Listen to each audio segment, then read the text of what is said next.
if I don't keep my team on the field, if I don't pick up this first down, if I get a ball back to him, we might be in trouble. And it's not just Josh Allen thinking that.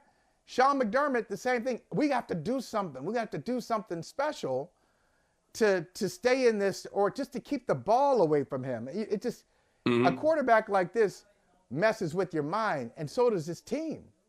You're absolutely right when it comes. So here's the thing: even when they drove down the field, and we'll talk about Josh Allen as we talked about just a second, right? When they didn't score a touchdown, when the Buffalo Bills lined up for that game-tying field goal with Tyler Bass missed wide right. We'll talk about that in a second. I know Bills fans hate wide right like a passion right now. Holy Scott Norwood. But even then, I was like, okay, well, the Bills are still going to lose this game because you're giving Patrick Mahomes too much time. I know when it comes down to it, get Patrick Mahomes in a tie ball game under 2 minutes left, he's going to get them in field goal range.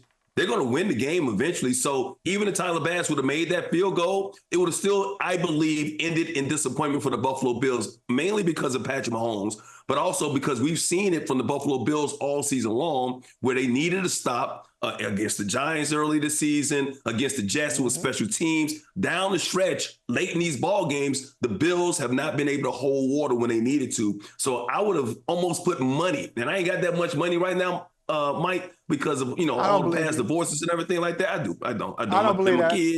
My kids, graduating college and all that, took all the money and they ain't paying me back yet. You know what I'm saying? So, but I would have given whatever I had to put on Patrick Mahomes against that Buffalo Bills defense to at least get them in field goal range to kick the go-ahead field goal to get them back in the AFC title game.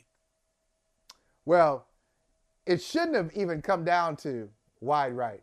Yeah, we go. I got to go there. I got to go there with Buffalo. Yeah, it shouldn't have come down to it. Yeah. Hey, thank you for watching Brother from Another. If you haven't hit that subscribe button, go ahead and do that now. Don't forget, you can catch us 3 to 4 weekdays on PeacockTV.com and on Sirius XM Channel 85.